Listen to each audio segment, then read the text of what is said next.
the Lord. Okay? Because when that time comes, the Lord's elect, the men of the Lord, they're going to be the pickers and the choosers. So they're going to be picking out the women that they want to be with and the women that they don't want to be with. Just like how you women, you like being the pickers and the choosers now. Well, when hell break loose in America, the men of the Lord, the men that the Lord is going to be dealing with in that day, the elect, they're going to be the pickers and the choosers. So the Lord's elect, they're going to be the one, the Lord's elect men, they're going to be the ones picking the women that the Lord is going to be the one, the men of the Lord are going to be the ones picking the women that they want to be around them. So there's going to be millions of you women that are beautiful. You got a big butt and long hair. In that day, you're going to be rejected. You're going to be rejected. And not only are you going to be rejected, you're going to be left to suffer and die. Okay? A lot of you women, you're going to get on your knees. You're going to beg for mercy, and you're still going to get rejected. Because you don't have like 50 men run through you. Some of you don't have over 200 men popped you. Who the hell is going to want a woman like that? You know how many demons you're going to have on you? 200 men? That's 200 different spirits.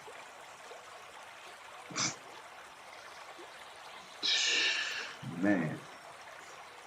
Because you know that there is life in a man's semen. So when you just let men just nutting you like that, man, that you got all these spirits just in your mind driving you crazy. And then you wonder why you always getting into fist fights. You're moody all the fucking time. You got all these different men popping you, and it's well proven that when a woman has only one man, she's perfectly normal. So a lot of you women, in that day when hell break loose, you're gonna get rejected, and you're gonna be left to suffer and die painfully. You're gonna get rejected by the men of the Lord, and you're gonna be left to suffer and die painfully. Okay, but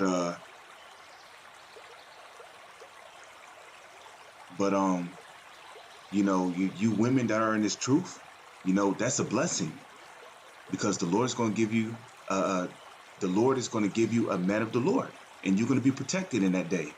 Why? Because you did the right thing. So this is the book of 1 Timothy chapter 2 verse 9. In like manner also that women adorn themselves in modest apparel, okay, with shamefacedness. Shamefacedness meaning being humble, because a lot of these women in the world are proud. They got their heads in a cloud because they got all these rights. They getting all the best jobs on the planet underneath the so-called white man.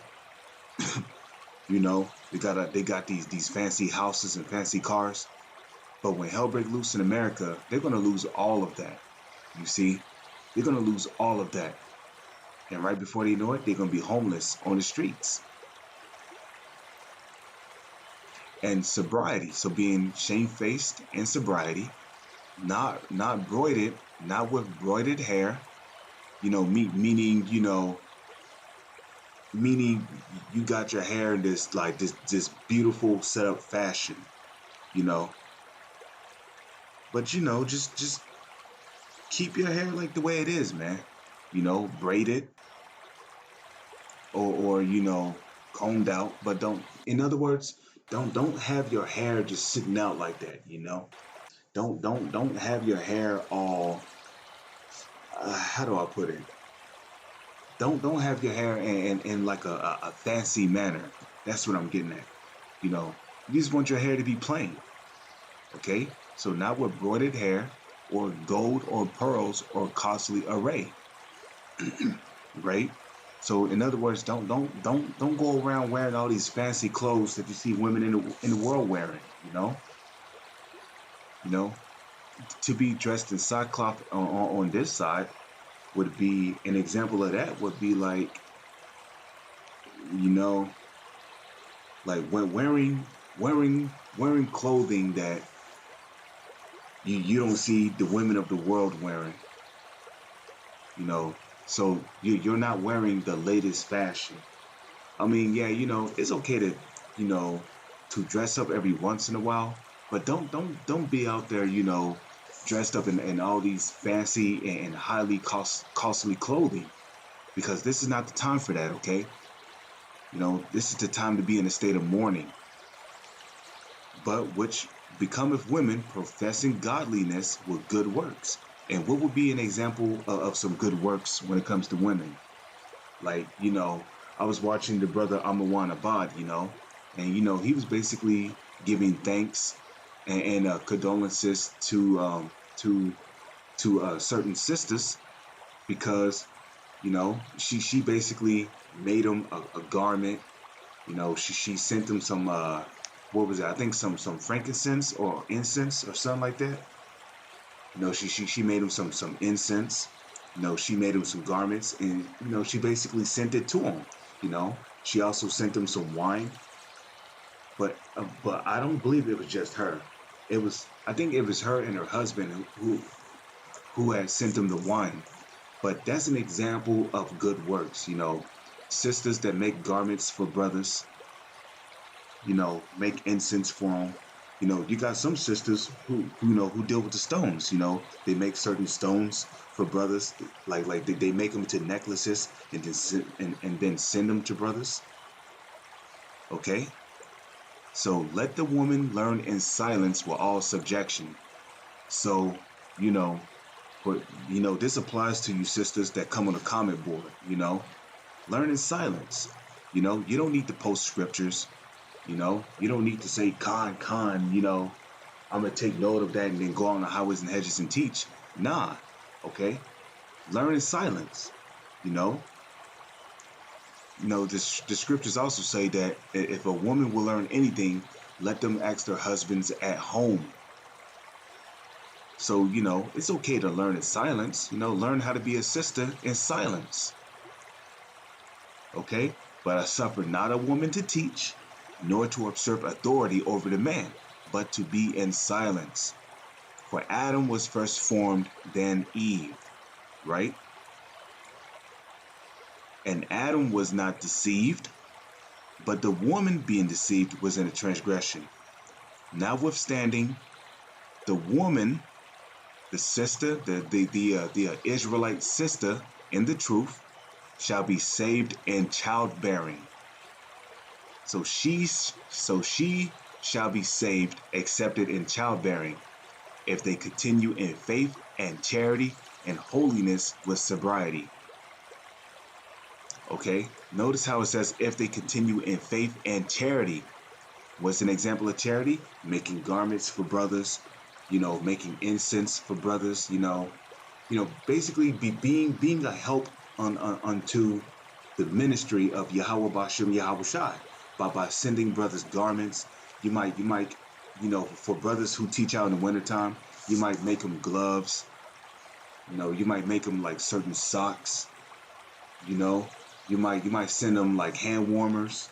No, those are examples of a sister continuing in faith and charity and holiness with sobriety. So 1 Corinthians chapter 14, verse 33. Okay, for Yahweh Bashem Yahweh Shai is not the author of confusion, okay, but of peace, as in all the churches of the saints.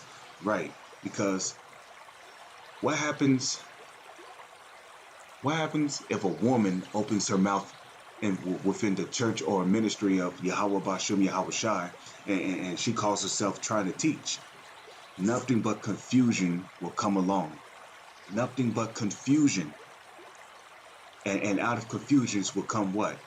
Debates, arguments, offenses. So we don't need that amongst the church. That is why it is important for a woman to learn in silence.